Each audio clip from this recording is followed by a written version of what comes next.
ভারতের অপারেশন সিঁদুর সেনা অভিযানের পাল্টা জবাব দিতে অপারেশন বুনিয়ান উল মারসুস শুরু করেছেন পাকিস্তান। এ অভিযানের আওতায় ইতিমধ্যে গতকাল শুক্রবার রাতে ভারতের ১১টি সামরিক স্থাপনায় হামলা চালিয়েছে পাকিস্তানের প্রতিরক্ষা বাহিনী। এই স্থাপনাগুলোর মধ্যে পাঠানকোট বিমান ঘাঁটি, উধামপুর বিমান ঘাঁটি, গুজরাট বিমান ঘাঁটি, রাজস্থান বিমান ঘাঁটি এবং ভারতের সুপারসনিক ক্রুজ ক্ষেপণাস্ত্র ব্রাহ্মসের একটি মজুদ স্থানে উল্লেখযোগ্য। পাকিস্তানের সেনাবাহিনীর একজন জ্যেষ্ঠ কর্মকর্তা জিও নিউজকে এসব তথ্য নিশ্চিত করেছেন।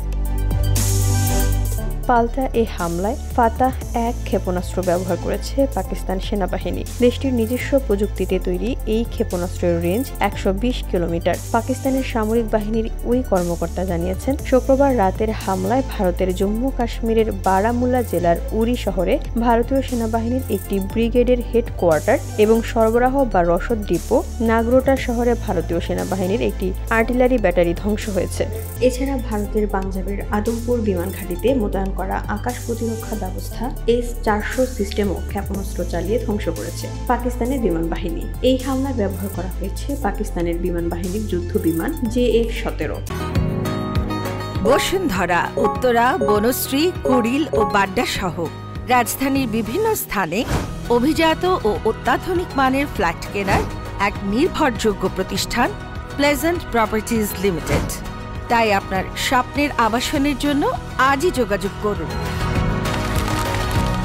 Pleasant properties limited, where destiny matches eventually।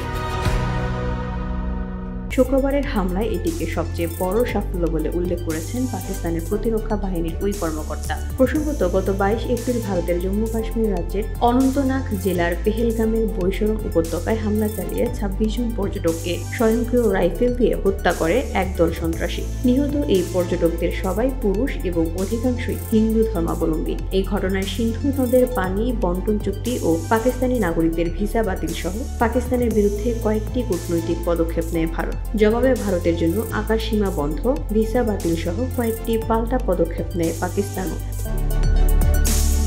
দুই দেশের মধ্যে চলমান এই উত্তেজনার মধ্যেই গত মঙ্গলবার পাকিস্তানের অধিকৃত কাশ্মীর সহ বিভিন্ন এলাকায় অপারেশন সিঁদুর নামে এক সংক্ষিপ্ত সেনা অভিযান পরিচালনা করে ভারতের প্রতিরক্ষা বাহিনী। নয়াদিল্লির তথ্য অনুযায়ী এই অভিযানে ৭০ জন পাকিস্তানি সন্ত্রাসী নিহত হয়েছে। তবে পাকিস্তানের দাবি নিহত হয়েছে ৩১ জন এবং আহত হয়েছে ৫৭ জন। ভারতীয় প্রতিরক্ষা বাহিনীর অপারেশন সিঁদুর এর ৩ দিনের মধ্যে অপারেশন বুনিয়ান উল মারসুস শুরু করল পাকিস্তান। আরবি বুনিয়ানি উল মারসুস এর বাংলা অর্থ সীসার প্রাচীর।